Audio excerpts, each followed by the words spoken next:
Bem-vindos ao Psicologia e Fé, o podcast que junta ciência e espiritualidade. O meu nome é Leonor Centeno e comigo está sempre Bruno Martins, psicólogo clínico em Évora, que traz a perspectiva da ciência e razão. Hoje, como convidada especial, contamos com a presença da irmã Goretti Faneca Doroteia, que vai partilhar a perspectiva da fé e espiritualidade. Neste episódio vamos falar sobre ansiedade nos jovens de hoje. Olá aos dois. Olá. Eu se calhar vou começar aqui pelo Bruno. Então, Bruno, hoje fala-se muito em ansiedade entre os jovens. Na sua experiência enquanto psicólogo, a ansiedade está mesmo a aumentar ou estamos cada vez mais a falar sobre ela? Olá, Leonor. Muito obrigado pelo convite. É um prazer estar aqui neste primeiro episódio. Irmã, igualmente, um prazer estar consigo. Bem, eu diria que é um conjunto das duas coisas. Na verdade, quando falamos de saúde mental, nós temos tido mais diagnósticos em geral, não só na população mais jovem, como na população em geral, porque também estamos todos muito mais habilitados para falar sobre saúde mental. Isso é positivo.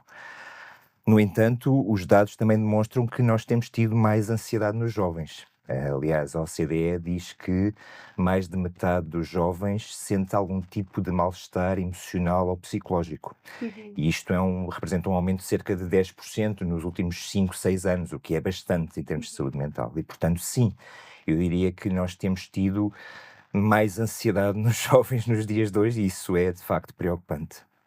Irmã, falámos aqui de uma dimensão psicológica, mas já também uma dimensão espiritual em cada jovem. No seu acompanhamento espiritual que faz a jovens, sente esta inquietude e esta ansiedade? Cada vez mais, sim, porque há uma multiplicidade de coisas que eles desejam estar presentes em tudo. E como não é possível, há uma dimensão de inquietação, de ansiedade, de desejo não controlado, porque é muito difícil fazer escolhas e definir prioridades. Então, é querer tudo, desejar fazer tudo, isto gera uma ansiedade terrível e uma inquietação, porque ninguém tem o dom da relocação. E nós, ao falarmos dessas inquietações todas e do viver constantemente ligados, notificações, redes sociais, a sensação de estar sempre disponível e ser sempre produtivo pode gerar algum desgaste emocional nestes jovens? Gera bastante. Aliás, as redes sociais são um dos fatores muito importantes e que tem gerado esta ansiedade nos jovens. Que a irmã estava a falar disto, eu estava a lembrar de algo que é dito nos estudos, muito ligado à ansiedade, que é esta coisa do fear of missing out, o medo de perder algo. Os jovens estão sempre com medo de estar a perder algo e por isso é que estão sempre ligados às redes sociais a tentar ver tudo e a tentar acompanhar tudo. Ora, isto gera muita ansiedade, isto significa que não há tempos para estar sozinho, para estar quieto, para tempos para a criatividade, para pensar, para refletir, para a própria espiritualidade, para o meditar, etc. E isso, obviamente, que gera ansiedade. Além de tudo, o resto que está ligado às redes sociais, muito ligado com a comparação, com o fator de comparação, não é? Nós nas redes sociais temos o melhor, ninguém partilha o pior. Nós partilhamos os momentos felizes, os momentos em que estamos com amigos, os momentos onde nos sentimos mais bonitos.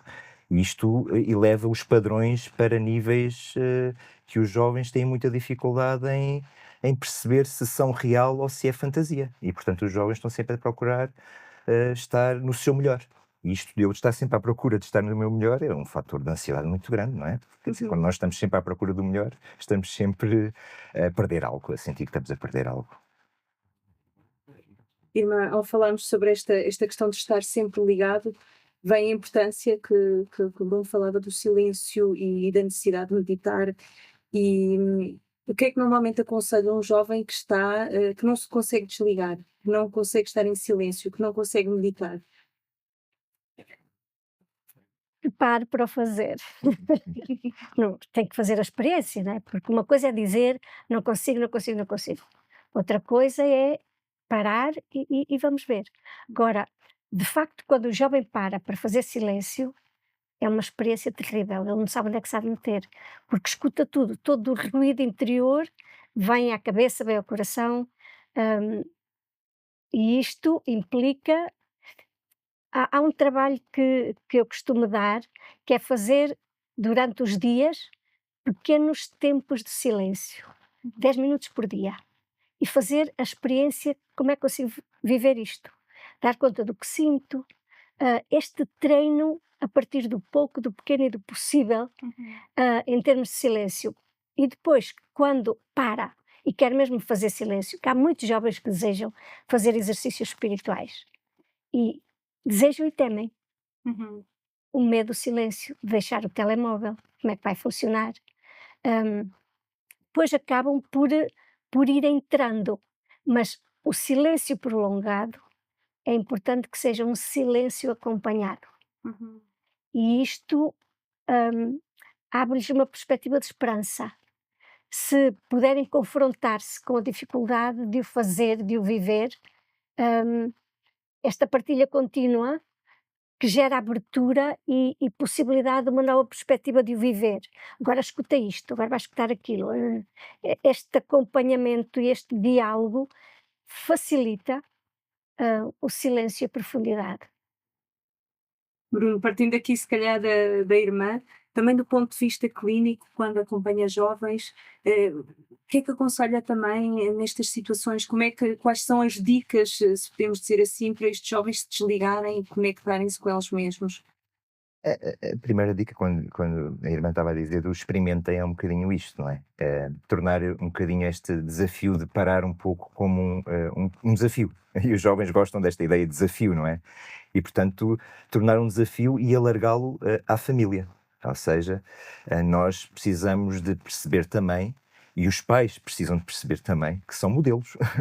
Ou seja, se os pais também têm a dificuldade de desligar, se os pais também estão sempre agarrados ao telemóvel durante a refeição, se os pais não sabem, não sabem ter momentos para conversar com com os seus filhos jovens, desde pequenos, obviamente que os jovens também vão aprendendo dessa forma. Agora, quando nós desafiamos os jovens a desligar e a parar, nós também temos que os preparar e às vezes ensinar para entrar em contacto com o seu mundo psicológico e emocional. Nós também sabemos que isso tem sido uma das grandes dificuldades e isso justifica muito dos problemas de saúde mental nos dias de hoje. E que não começa na adolescência, começa antes, na infância, com esta dificuldade muitas vezes das crianças em entrar em contacto com o seu mundo emocional. E se calhar nós, como adultos, também não estamos a fazer um bom trabalho nesse sentido, ou seja, não estamos a ajudar as crianças a lidar com a frustração, a lidar com as birras desde cedo, e isso depois tem um impacto mais à frente. E, portanto, também os jovens adolescentes têm muita dificuldade em entrar em contacto com o mundo emocional. Uma das coisas que eu os aconselho, há bocado estávamos a falar que tínhamos aqui os três papéis escritos à mão, uma das coisas que eu de facto aconselho os jovens a fazer é de facto escrever. Escrever os pensamentos. Escrever aquilo que estão a pensar. Às vezes ficamos muito angustiados porque também ficamos muito presos nos nossos pensamentos e nas nossas emoções mais negativas e ficamos quase a sentir que estamos num beco sem saída. E às vezes só o facto de escrevermos algo faz-nos, para já, é um ato motor. E só o ato motor em si ajuda-nos a libertar um bocadinho a ansiedade. E depois permite-nos olhar um bocadinho de fora para os nossos próprios pensamentos e dar resposta aos pensamentos mais negativos, às angústias, às ansiedades.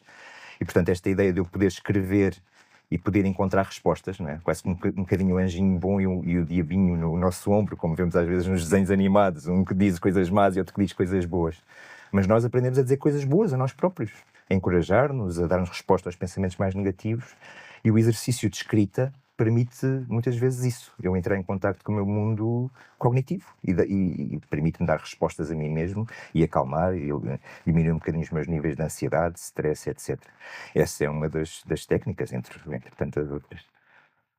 Nós partindo aqui também desta inquietação e da necessidade do silêncio, há uma questão que também é preocupante, que é o facto dos jovens, apesar de estarem sempre ligados, sentem-se muito sozinhos. Uhum. Eles próprios dizem isso, há uma solidão muito grande nos jovens. Porquê que isto acontece? Como é que se dá a volta? Pergunto aos dois, se quiserem, quem quiser começar a responder. Eu não sei se é um porquê, mas o que é que não está a acontecer? Hum, Penso que como os jovens estão ligados para fora de si, têm muito pouca relação com eles próprios. A vida interior é pouco profunda, eles vivem à superfície. como não há relação consigo, eles têm que estar sempre fora. Quando se encontram sozinhos, é um drama. Porque não são boa companhia, não se fazem boa companhia para si próprios. Mas é engraçado que na, na escuta, os jovens não me falam muito de solidão. Quando escuto os jovens, não é uma questão que eles abordam muito. Eu acho que eles não se permitem viver muito solidão. Estão sempre a fazer programas. Para não a experimentar, eles não param. E dá depois a sensação de que não a vivem, que não é um problema, não é o primeiro problema, mas ele é muito real. Por isso o jovem não consegue encontrar-se consigo, nem fazer silêncio interior, porque não tem treinos de intimidade pessoal. Bruno. Sim, estava aqui a ouvir a irmã e é verdade, os jovens não identificam isso como um problema, mas especialmente em consulta, depois, quando começam a pensar sobre isso, chegam à conclusão que se sentem sozinhos. Para já, porque este mundo das tecnologias traz uma ilusão. A ilusão de não estar sozinho, quando na verdade estamos sozinhos, não é? Nós, quando estamos com um telemóvel, estamos sozinhos. Quando estamos com um computador, estamos sozinhos. Temos uma ilusão de que estamos acompanhados.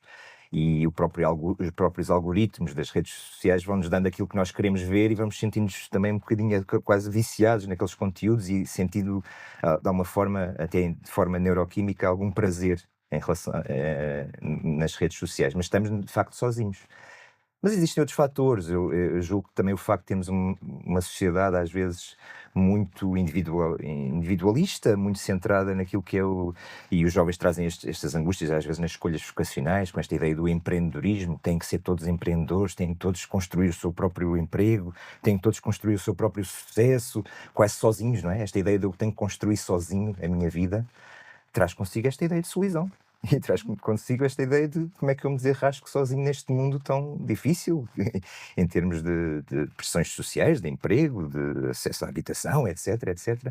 E, portanto, os jovens trazem muitas vezes estas angústias que não trazem de início, mas esta ideia de isolamento é de facto verdade. E nós vemos isso na prática, não é? Se pensarmos há uns anos atrás, ou se calhar nas nossas próprias adolescências, apesar das diferenças de geração, nós tínhamos momentos em que estávamos com os nossos amigos, na rua, no pátio, no bairro.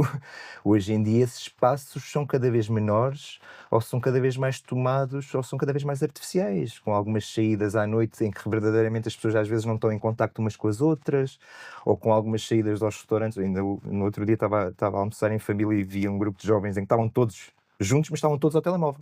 Ninguém estava a conversar uns com os outros, estavam todos ao telemóvel. E, portanto, verdadeiramente, estes espaços de conversa, de estar junto, de brincar, de conviver na rua, de falar, de conversar, fazem falta. E quando não existem, depois a solidão é um problema.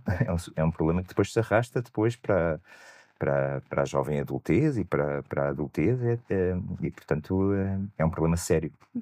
Eu penso, desculpa, Sim. eu penso que é aí que eles têm mais o impacto da solidão, porque depois já não há a turma da universidade, já não há as noites, estes programas noturnos e diurnos com os colegas de turma, e aí tem o confronto com o trabalho, o cansaço, o ritmo, sempre a mesma coisa, não é? Então há um momento que eles têm consciência de que estou sozinho. E onde é que estão os meus verdadeiros amigos no meio disto tudo? Exatamente. E depois tem outra coisa que eu vou dando conta e que, pronto, há muitas relações de namoro que são relações tira-me da solidão. Tira-me da solidão. Há aqui quase instrumentalizadas estas relações, não é? Porque a incapacidade de viver só, porque não há vida interior, a incapacidade de gerir a vida como ela é, faz com que me cole a pessoas que não têm nada a ver, mas, no entanto, permanecem ali. São relações que permanecem para que eu não sinta solidão. E estas relações costumam funcionar muito mal e trazer consequências pouco positivas em termos de crescimento e em termos de desenvolvimento da própria pessoa. Que dá uma resposta imediata, não um prazer imediato, que é o que os jovens um bocadinho estão habituados e crescem. Às vezes desde bebés, com esta coisa de darmos os tablets aos bebés isto provoca, em termos neuroquímicos e de construção do cérebro, esta ideia de prazer imediato, ter uma resposta imediata. A resposta imediata que depois surge nos likes, nas partilhas, nas publicações, é tudo muito imediato. Inclusive as relações depois são muito imediatas e muito rápidas e muito passageiras e superficiais, não é? E isso tem um impacto, tem um impacto que na hora parece tudo muito bem, mas lá está, depois às vezes quando se chegam aos 21, 22, 23, 24 anos, de repente estou sozinho. De repente olho à volta e estou sozinho, não é? Sim. É verdade, sem dúvida. E uma coisa que me faz assim alguma. Pronto, eh, tenho outra idade, mas eles chegam aos 24 anos, aos 25 anos, se não namoram, é um drama. Uhum. Estão velhos. Estão velhos. 25 anos, ai, estou tão velha, ainda não estou a namorar. A comparação outra vez. Depois tem a ideia de sucesso, não é? Porque abrem as redes sociais e está toda a gente com a namorada com uma fotografia, ou está toda a gente a jantar com a namorada, ou no passeio com a namorada. Está toda a gente, entre aspas, não está nada toda a gente, mas é um bocadinho esta ideia. Toda a gente tem, menos eu. Pois, Toda a gente consegue, menos eu. comparação, sim. E depois isto causa muito desgaste emocional, sem dúvida. Falou as questões que eles têm com a saúde mental, Uhum. eles já manifestam. Claro. Eles manifestam essa preocupação como conversa. Uhum. É um problema que, pronto, não é só em termos de percentagem, de avaliação, mas É os sentido, próprios jovens sentem e verbalizam. Têm medo de. Têm um problema de saúde mental, mais tarde ou mais cedo. E como é que a fé pode ajudar os jovens a ultrapassarem estas questões? É só no encontro consigo, só a profundidade. Uhum. Só é mesmo que cada um tome consciência de quem é, da vida que o habita, do nome, da identidade, que sou uma pessoa única, que sou extraordinária, que não há ninguém como eu, e eu tenho que existir. Este trabalho de resgate da própria pessoa, de conhecimento de si, de dar valor, de dar crédito e depois estar em relação com Deus. Uma pessoa que não se conhece dificilmente tem uma relação com Deus. Uma pessoa que não consegue ser de si própria, pronto, vai fazendo caminho, mas a primeira etapa é entrar em si, dar conta do que sinto, do que vivo, quais são os movimentos que me habitam, e depois disso, então, a pessoa vai se preparando para sair de si e ver Deus para além de si, que está dentro, mas também está fora. Então, consigo perceber por dentro e consigo dar conta que Ele está para além de mim. Esta capacidade de se relacionar de uma forma saudável consigo é muito libertadora em termos de bloqueios também mentais e afetivos e de solidão. Pronto, porque uma relação profunda comigo e com Deus liberta da solidão, aquela solidão que se aperta a barriga e não sabe onde é que se há de meter. Uhum. Aqui, Há muitos jovens que acham que a fé às vezes é sentir qualquer coisa, sentir como se tivesse ali uma presença, sentir, e às vezes procuram muito estas emoções, esquecendo-se desta profundidade interior. Para estes jovens que se calhar nos estão a acompanhar e nos estão a ouvir, como é que os pode ajudar a perceber que a fé não é tanto sobre aquilo que sentimos, é mais sobre aquilo que se calhar vivemos, também é sentir. também é assim. Deus também se faz sentir. Só que não é como estar aqui ligada a qualquer coisa que me faz sempre estar a vibrar, os likes e os emojis, não tem nada a ver. É uma experiência e Santo Inácio diz que é possível sentir e saborear a presença de Deus, porque o Criador se revela diretamente à criatura. Há uma experiência pessoal, afetiva, de relação com Deus, mas não é contínua. Em nenhuma relação a gente não tem essa capacidade de estar continuamente a sentir o gosto de estar com uma pessoa. Não é possível. Por muito que se goste de alguém, nem sempre se sente a vibração do prazer de estar com esta pessoa. Muito menos com Deus. Porque Deus é uma experiência que eu vou tendo cada vez mais em profundidade, mas não é sempre possível senti-lo. Então, vai havendo uma experiência de amor que vai sendo cada vez mais profunda e, em momentos, eu posso dar conta dessa presença de um modo mais afetivo. Agora passando aqui ao Bruno, falávamos, desta questão das relações, com as famílias, com os amigos, e a importância que elas têm no impacto que têm nos jovens. Há pouco falava a irmã Goretti, da questão dos jovens, quererem se comprometer, não é? Com determinadas pessoas só para não estarem na solidão. Mas em contrapartida também vemos muitos jovens que têm medo do compromisso e cada vez mais. Hum, Porquê é que isto acontece, este medo do compromisso? Quer no trabalho, quer nas relações. Eh, eu acho que o problema é a primeira parte, é o medo. Eh, o medo está a dominar as nossas vidas, não é só dos jovens. Basta ligarmos os telejornais, abrirmos as redes sociais. Todos os conteúdos que são partilhados hoje em dia, em oposição se calhar há uns anos atrás, são baseados no ódio, no medo, na desesperança, nas dificuldades, e portanto o medo pauta a vida destes jovens. Quando falamos de fé, não é? A irmã saberá falar muito melhor do que eu sobre fé, mas eu sei falar muito sobre esperança, um bocadinho esta ideia de esperança, de ter esperança, que é a oposição ao medo. Que é a oposição ao medo. E o medo é aquilo que pauta os dias dos nossos jovens. Apesar de se calhar de hoje pensarmos que a vida é mais fácil do que há uns anos atrás. Eu lembro dos meus pais, tinham uma vida complicada, mas que olhavam para o meu futuro com esperança. Tu vais ser alguém, tu vais conseguir. Hoje em dia, os pais, apesar de serem muitas vezes diferenciados, falam com os filhos: vai ser difícil, não vais conseguir, não vais ter emprego, tens que ir para este curso. É tudo difícil, é tudo complicado, é tudo medo, é tudo. E a esperança falta na vida destes jovens. E isso depois, o medo tolda tudo, toda as minhas escolhas, as minhas relações, as minhas dificuldades de compromisso. As dificuldades de compromisso também têm a ver com esta ideia de eu para me comprometer tenho que me conhecer. Um bocadinho aquilo que estava a falar. Um bocadinho. Eu só consigo me comprometer, eu só consigo ter uma relação, seja com Deus ou outro tipo de relação, quando me conheço. Porque quando eu não me conheço, não consigo ter relações. E portanto isto está na base, não é? Ou seja, eu para ter confiança, para me comprometer, tenho que me conhecer. Esta ideia de ter um bom autoconceito, saber quem sou, as minhas competências, as minhas dificuldades, aquilo que eu ainda tenho que explorar, mas também aquilo que eu sou bom, aquilo que eu acredito, ter estima por mim, das minhas coisas boas. E este pensamento faz falta, lá está. Porque os jovens também não param para pensar nisso, porque têm também às vezes medo de parar para pensar nisso. Têm medo de não gostar de si mesmos. É um bocadinho isto que às vezes aparece, né, em consulta, de repente, às vezes ao final de algumas sessões, alguns jovens dizem, e muitos jovens me têm dito isto: eu afinal gosto de mim, eu afinal gosto de mim. E isto implica-te. Eu de repente parei para pensar sobre mim e afinal até não sou assim tão mau como se calhar estava com medo de ser. Tenho muita coisa que gosto em mim.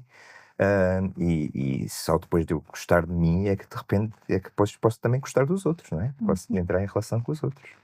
Há uma cultura também, às vezes um bocado, não sei se é em Portugal, mas eu noto muito isto, que é, nós somos muito críticos uns com os outros, mas raramente reconhecemos ou damos os parabéns quando as coisas correm bem. E eu pergunto se, de facto, como é que nós podemos ensinar estes jovens a inverter? Ou seja, por um lado, eles têm medo de ser vulneráveis, de estarem expostos a essa vulnerabilidade e essa sensibilidade, mas por outro lado, nós vemos uma geração que hoje em dia dá primazia a trabalhos ou a relações que haja reconhecimento mútuo, que é uma coisa muito bonita. Como é que nós podemos, de certa forma, mudar aqui esta forma de estar na sociedade? Porque os jovens, costuma-se dizer que os jovens são o futuro, não é? Eu acho que temos que incutir aqui nas escolas, nas famílias, esta ideia de solidariedade está muito pouco na moda. Não é? De repente a solidariedade ficou aqui reservada a um nicho de pessoas. Parece que é um conjunto de pessoas que são um bocadinho assim lunáticas, que de repente são as únicas que se pensam nesta coisa da solidariedade, de pensar no outro. Eu para dar os parabéns ao outro tenho que pensar no outro e tenho que pensar que eu dar os parabéns ao outro, o outro não me vai atropelar e não me vai tirar o lugar, não é? E portanto, se eu achar que o outro me vai tirar o lugar, não é? Eu fecho-me em mim, não sou solidário, não é? E nós abrimos os telejornais, é sempre o problema é o outro. Há sempre alguém que é o problema, ou é o imigrante, ou é o vizinho, ou é sempre alguém que é o problema para a minha vida. E portanto eu fecho-me em mim. E esta coisa de eu dar a mão, de poder caminhar em conjunto, poder construir em conjunto a minha história de vida, é uma ideia muito importante, mas que hoje não é passada para os jovens. O que é passado para os jovens é que tu tens de conseguir sozinho. Isto é angustiante, não é? Sim. O medo, Tens de conseguir sim, o sozinho. medo. O medo é aquele que está sempre a viver com eles. Exatamente. Irmã, normalmente costuma-se dizer que a comunidade onde estamos inseridos pode nos ajudar a viver a espiritualidade. De que forma? Já poderá fazer sentido para um jovem estar inserido na comunidade? Poderá fazer sentido, mas para eles não faz ainda muito. Eles têm necessidade de viver a fé numa relação pessoal com Deus, para depois a partilhar. É a dinâmica. Se ainda não a descobrem, se ainda não descobri esta relação, como é que eu vou partilhar com outros? Eles habitualmente se vão a uma missa onde não há relações, uma paróquia qualquer, onde eles não conhecem ninguém, dizem que é uma seca. Se vão a uma comunidade onde têm relações de amizade, de conhecimento, de proximidade, aí sim, mas confunde-se um bocado comunidade com aquelas pessoas que eu conheço, de quem eu gosto, com quem me relaciono. A questão comunidade, claríssimo que ajuda muito a desenvolver a relação com Deus, a fé uns com os outros, mas é um conceito que está ainda muito em embrião, muitíssimo.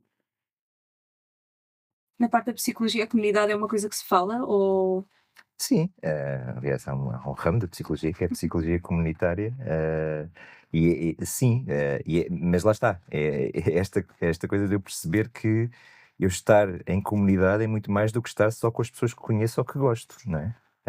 E que às vezes tenho que dar a mão também às pessoas que não conheço, às vezes tenho que dar a mão às pessoas que não gosto, às vezes tenho que trabalhar com quem não gosto, às vezes tenho que. Esta, esta coisa de crescer em comunidade, crescer com o outro, não crescer sozinho. É tão bom crescermos com os outros, não é? Mesmo com as pessoas. E eu costumo dizer, eu até gosto mais de crescer com quem pensa diferente de mim, com quem tem opiniões diferentes de mim, porque é assim que eu cresço. Com quem pensa igual, não tenho espaço para crescer, estamos todos de acordo, não é? Mas lá está, voltamos às redes sociais. As redes sociais com o algoritmo só nos dão aquilo que nós concordamos, só nos dão os conteúdos das pessoas com que nós concordamos, com as pessoas que são parecidas connosco, e portanto estamos assim sempre numa bolha. Nós estamos todos a viver quase numa bolha, não é? E os jovens ainda mais, não é? Vivem numa bolha, e quando eu vivo numa bolha, como é que eu vivo em comunidade se estou dentro de uma bolha, não é? Tem que estar numa bolha muito maior, que é a comunidade, mas Sim. estou numa bolha muito pequenina. As experiências de missão país, que são extraordinárias, onde eles manifestam uma capacidade de entrega, uma generosidade enorme, mas é uma experiência que eles vivem como grupo que está ali para aquilo. Fazem coisas extraordinárias, entregam-se à comunidade Sim. e entram em contacto e em relação com a comunidade, mas é em grupo que lhes vai dando uma segurança. Se da comunidade encontram alguma rejeição, é tramado vencer aquela frustração. É muito, muito, muito difícil. Quase bloqueiam diante daquele serviço comunitário, porque o grupo não conseguiu superar e eles não sabem como é que se resolve a frustração e uma negação. Não vos queremos aqui, não são bem-vindos. Então, quando há uma abertura comunitária e esta dinâmica de relação com os outros, esta pessoa não aceita, vamos ver outra. Não, a comunidade é muito mais que uma pessoa que não nos aceita e superam. Aqui não. Neste momento é muito difícil a superação de uma situação que me recusou. Esta pessoa não abriu Sem porta. dúvida, é verdade. É como se fosse uma rejeição à minha pessoa. Há aqui isto volta-se contra mim. E não, é a pessoa, não está com É o capacidade. medo de ser diferente, o medo de não ser aceite, não é? Uhum. Aliás, nós hoje vemos, se calhar se calhar no meu tempo também era um bocadinho assim, mas era mais se calhar por vários grupos. Mas hoje em dia nós entramos nas escolas e estão todos com as mesmas camisolas. Estamos às portas das escolas, estão as motas todas iguais. É tudo muito padrão, é tudo igual, como se eu, de repente, eu tenho medo. Eu quero ser igual para não ser sequer notado, para não ser apontado, então tenho que entrar e ser, é um bocadinho o que estava a dizer, não é? E quando, é quase como isto tem a ver com, depois, onde é que está a individualidade, o pensar por mim próprio, o poder afirmar-me, ah, e, portanto, há um grande medo da rejeição. Ao, ao, ao passo que há depois uma grande ansiedade para a validação, não é? A tal vontade de estar sempre à procura de ter um conteúdo para publicar, andar sempre a ver os likes que tenho. Este conteúdo já só teve 10 likes. Que horror, este já teve 20, já estou melhor. Um bocadinho andar sempre atrás desta validação do outro, não é? Para os pais que nos estão a seguir e que certamente irão ouvir este podcast, certamente eles vão estar a encontrar aqui alguns padrões nos filhos e a ficar preocupados. Como é que eles poderiam ajudar os filhos a mudar aqui, através do exemplo, através de o que é que proporiam? Eu propunha tempo. Tempo de família. Criar. Às vezes não tem que ser coisas muito estruturadas, às vezes também esta ideia um bocadinho de ter coisas muito estruturadas, e às vezes com adolescentes não funciona muito bem, não é? Mas haver tempos de família que fazem falta, não é? E essa também é uma grande angústia e que justifica muita da ansiedade. Nós temos pouco tempo de família hoje em dia. As famílias sentem que têm pouco tempo e depois isso causa fenómenos de culpa e depois com certos, até tentar compensar essa culpa com bens materiais em vez de ser com bens relacionais. Enfim, tudo isso tem muito impacto. Mas haver tempo para de família, até convocando os jovens, o que é que gostarias de fazer este fim de semana? Diz lá, o que é que vamos fazer? O que é que vamos fazer em conjunto? Um jogo de tabuleiro, um puzzle, uma saída, vamos ao restaurante, vamos ao teu restaurante favorito. Haver tempo para as pessoas poderem estar é logo um ponto de partida. E isso tem faltado. Outro aspecto importante é esta ideia também de darmos às vezes espaço também aos jovens para poder decidir. Uma das grandes angústias dos jovens de hoje em dia está relacionada às vezes com as escolhas vocacionais, com aquilo que nós falámos, do ter que ter uma escolha, e às vezes com as famílias a pressionarem muito também os jovens para terem logo uma escolha vocacional, que tenham que se vincular. Em consulta aparecem muitos jovens com esta angústia, com esta ansiedade de desempenho relacionado com as questões escolares e com as questões vocacionais e com a escolha do curso superior, com esta ideia de que eu não posso perder um ano. E às vezes perder um ano não é perder um ano, é ganhar um ano. Às vezes voltar atrás para começar outra vez o 10º ano, ou voltar atrás para começar outra vez a universidade, eu não estou a perder nada, estou a ganhar. Mas um bocadinho também esta ideia das famílias, às vezes, aliviar um bocadinho a pressão, às vezes, que põem em cima dos jovens para esta questão do sucesso, da vinculação, das escolhas, e focarem se calhar um bocadinho mais na relação, nas emoções, que é o que realmente importa. O tempo, esse fator, sim. Eu acho que por trás do medo há necessidades que nunca foram satisfeitas, não é? Então, descobrir, trazê-las ao de cima, quer dizer, a necessidade de ser amado, pois vai trazer o medo de nunca agradar. E, e a pessoa acha que nunca vai fazer o suficiente, porque depois, se não vem um feedback positivo, faz tudo para agradar, investe, porque tem necessidade disso, mas o lado de lá não sabe que há aqui uma necessidade profunda de ser amado, de ser aplaudido, de ser valorizado e não dá o feedback. Então a pessoa vai caminhando com o medo de nunca conseguir agradar, de nunca ser o suficiente. Há que trabalhar as necessidades, a relação, o tempo, vai ajudando a que eles se confrontem com essas mesmas necessidades e às tantas sejam satisfeitas e o medo diminui. A relação em profundidade com o outro faz com que o medo se vá desvalorizando, porque eu não tenho que mostrar que sou bom, não tenho que mostrar que sou perfeito, a minha mãe e o meu pai gostam de mim como sou. Então há coisas que caem, não é? E há necessidades que são satisfeitas pela relação. E os medos, sim, desvalorizam-se.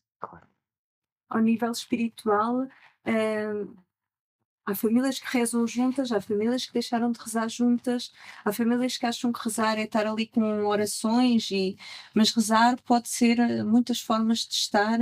O que é que aconselharia ao nível espiritual a estas famílias também para poderem ajudar estes jovens a viver melhor a espiritualidade? Pois os pais têm que ter experiência para passar para os filhos, eles mesmos precisam de ter uma relação com Deus. E rezar é, acima de tudo, uma relação. É eu acreditar que há alguém que me ama Uhum. e eu vou cultivando uma relação com alguém que me ama. Então, na medida em que os pais, os próprios pais, vivem uma relação de proximidade com Deus, passam aos filhos. Que ainda há pouco tempo, uma mãe angustiadíssima: "Ai, como é que eu hei de passar isto para o meu filho?" Eu disse: "Primeiro tem que o viver, tem que perceber que isto é credível para si, para si. Estar já preocupada em passar para o seu filho uma coisa que ainda não vive, não vale a pena. Vamos vivê-la primeiro e depois quase que as coisas passam por osmose, não é? O Uhum. que é que faz a minha mãe viver, estar assim tanto tempo? Eh, há jovens e crianças que quando veem os pais a rezar durante muito tempo se questionam: "Porque é que a minha mãe está tanto tempo ali parada a fazer?" E têm curiosidade em saber o que é que ela reza. Então, isto passa, é um testemunho que se dá. E pronto, os pais que vivem uma relação com Deus assim, trazem os filhos à proximidade da relação também. Não é, não é uma coisa que se ensina, Uhum. Percebi. é uma coisa que se vive, que se pratica e que os filhos tocam. Pois sim, é bom criar hábitos, rotinas. Este, há muitas famílias que rezam antes das refeições e os jovens têm isso presente. Mas isso tem uma raridade. São rotinas que podem estar presentes na vida das famílias que fala de uma relação. Uhum. Sim, isso já é importante. Para um jovem que às vezes está ansioso, a partir de que momento é que é realmente preocupante e que ele deve procurar ajuda? Como em tudo na nossa saúde mental, eu diria que a primeira grande resposta é quando as nossas emoções, os nossos pensamentos ou os nossos comportamentos estão a afetar a minha qualidade de vida, estão a afetar a minha vida.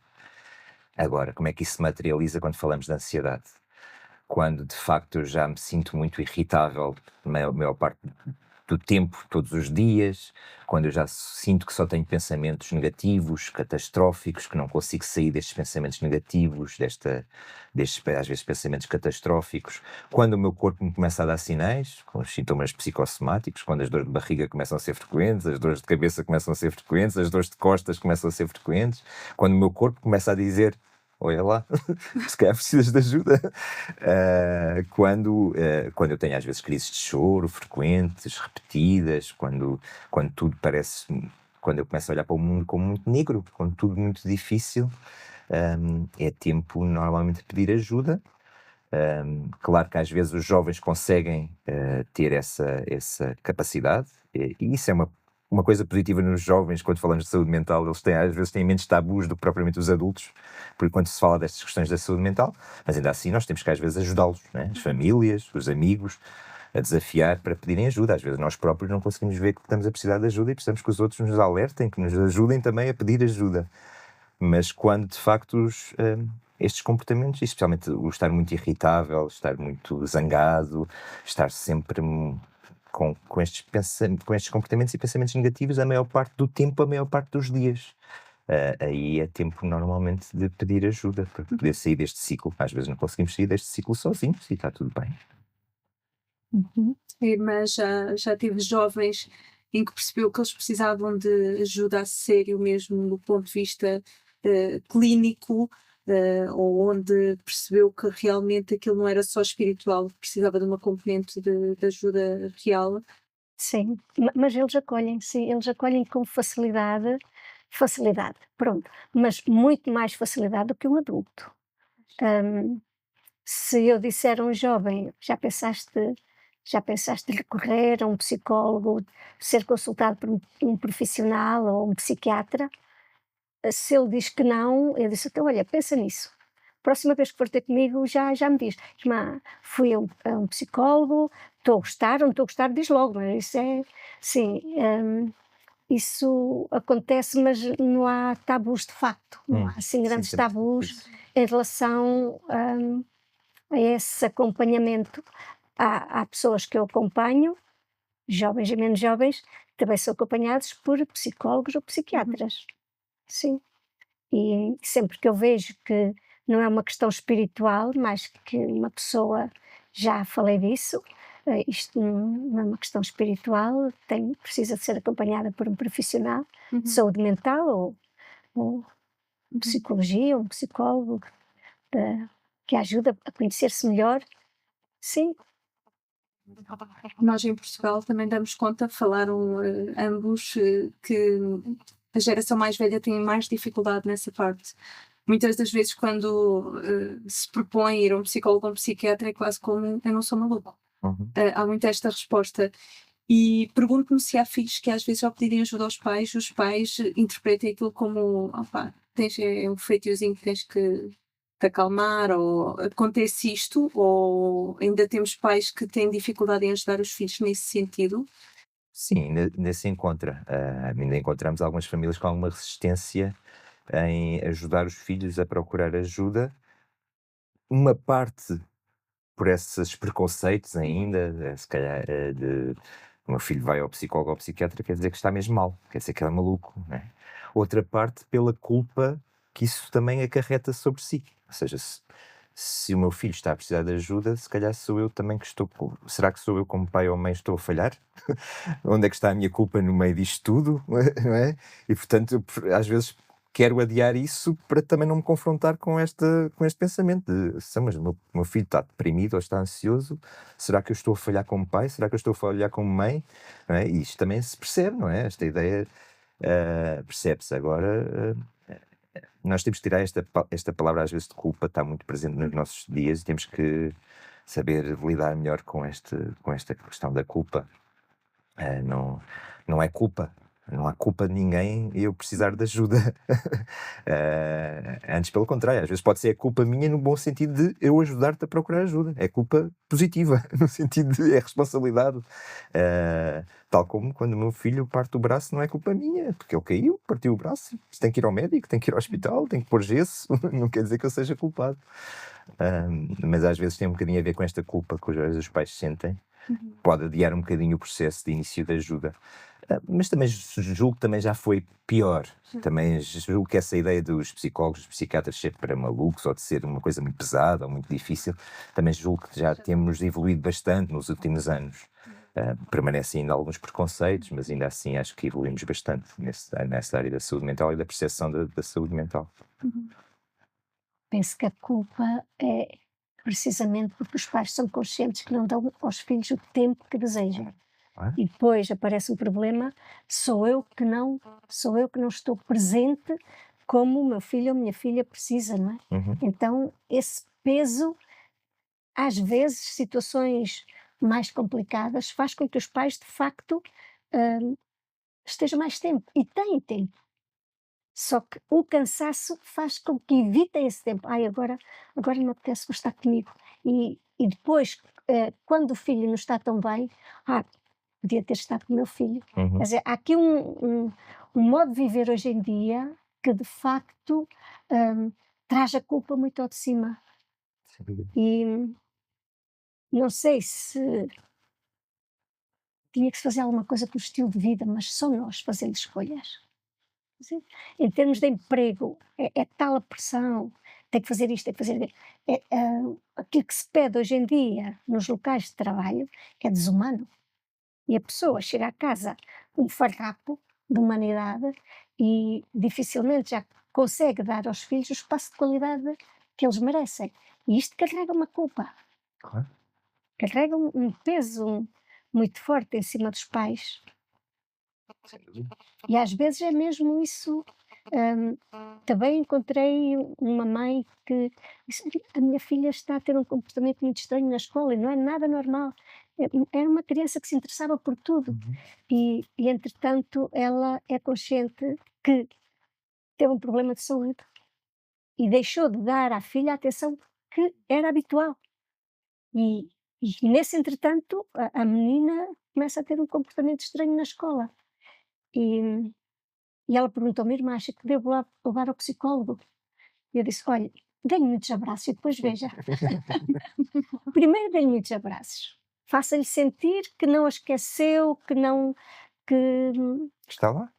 sim, que não há menos amor. Houve outra coisa que a preocupou. No entanto, o amor permanece. Primeiro dê-lhe segurança. Se vir que continua mal na escola, então depois pensa no assunto. Diz que ao fim de uns tempos de muitos abraços, muito carinho, muita presença, passou tudo que lhe adquiriu. Pois, nem sempre é um problema com a criança. É uma insegurança que se cuida Claro. com a Às vezes é relação. uma coisa reativa a algum problema que está a acontecer. Já não gostas de mim, de repente. Gostava de terminar aqui com um TPC para mandar para casa para os jovens que nos estão a acompanhar e uma mensagem de esperança. Então, para os jovens que estão a sofrer com ansiedade e que realmente estão ansiosos, que mensagem de esperança é que gostaria de deixar? E um TPC também para eles trabalharem em casa e depois a irmã na componente espiritual também fará isso. A mensagem de esperança, eu acho que é uma constatação que eu os convido a pensarem, que é: está para nascer a primeira pessoa perfeita. Não há. Não há pessoas perfeitas. Apesar de nos querem vender esta ideia da perfeição, dos corpos perfeitos, dos mundos perfeitos, das vidas perfeitas, não existem. E, portanto, nós somos todos um conjunto de coisas boas e de imperfeições, mas acima de tudo somos todos também únicos e especiais. E, portanto, cada jovem é único e especial, como cada ser humano.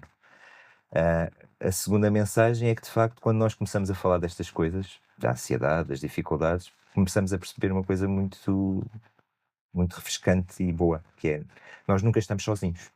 Há sempre alguém que está a passar pelo mesmo que nós, muito semelhante a nós, que sente as mesmas dificuldades que nós. Portanto, nós, por vezes, achamos que nos sentimos mais acompanhados quando partilhamos as coisas boas, mas também quando partilhamos as coisas más, nos sentimos acompanhados, porque de repente alguém diz ao meu lado: olha, eu também me sinto assim, ou eu já passei por isso, ou eu já estive nos teus sapatos. E, portanto, nós nunca estamos sozinhos, e isso também é bastante importante. Em termos de TPC, eu julgo que, e falámos aqui, podiam ser muitos, mas falámos aqui um bocadinho das tecnologias e dos ecrãs, é haver aqui um desafio para haver um tempo na semana, uma tarde, a tarde de sábado, ou amanhã de domingo, ou um tempo em que não há ecrãs. E de repente, o que é que eu tenho que fazer na minha vida sem ecrãs, sem telemóveis? E desafiar um bocadinho a poder voltar a ver contacto humano. Nem que seja nos desportos, na rua, no pátio, nos ringues, onde quer que seja. Mas sim, mas vai correr tudo bem. E desde que nos partilhemos, coloquemos cá para fora um bocadinho também o nosso mundo, sentimos sempre um bocadinho mais acompanhados, porque há sempre alguém que nos dá a mão. Há sempre alguém. Irmã da parte espiritual, qual é o Eu, conselho e o TPC? primeiro, que se convença que são importantes por si próprios. Existem, eu existo, sou importante. O mundo precisa de mim. Não é porque eu estou ali ou ali ou ali que eu existo. Eu existo porque estou aqui. Faço parte deste mundo concreto. Então, para libertar deste medo de ter que estar em todas, para não perder nada, e só assim é que eu existo na vida dos meus amigos. Não. Esta consciência de que esteja ou não esteja, existo e sou importante na vida dos meus amigos. Isto para mim é fundamental. Depois, a importância de fazer escolhas. O que é que para mim é importante? Quero isto, não quero aquilo. Não posso ir a tudo. Não é? E escolhas que me valorizem. Escolhas onde eu me possa encontrar comigo e me sinta pessoa. Onde eu aprendo a gostar de mim. Escolhas nesse sentido. Depois, o TPC, hum, eu ia dizer: desliga-te um bocado do telemóvel, desliga-te. Faz estes treinos de desligar-te do mundo e liga-te a outro. Não podemos estar ligados a duas coisas ao mesmo tempo, que nos dispersam, que nos dividem, que nos destroem. desliga-te do telemóvel, liga-te a ti. Liga. Ou vai conversar com um amigo, ou vai passear, vai ao jardim, vai respirar ar puro, vai fazer uma caminhada, alguma coisa que te conecte contigo e que te faça sentir que estás vivo, dá conta dos teus sentimentos, da ternura que te habita, esta ligação à profundidade que gera autoestima, que gera gosto de viver, que gera amor e ternura. E depois podes escrever cartas de amor a si próprio, Por exemplo. e à mãe, e ao amigo. Também penso que é importante falar com uma pessoa mais velha, que já passou por onde ele está a passar. E habitualmente eles falam muito com os pares. É importante falar com uma pessoa mais velha, que tem outra objetividade, que já andou por ali, sabe? Dar outra perspectiva. Pronto, acho que já dei muitas dicas. Já deu muitas dicas. Olha, muito obrigada aos dois, a Irma Gorete e ao Bruno, Obrigado. por participarem no primeiro episódio. Muito obrigada a quem nos acompanha lá em casa. Vemo-nos em breve no próximo episódio.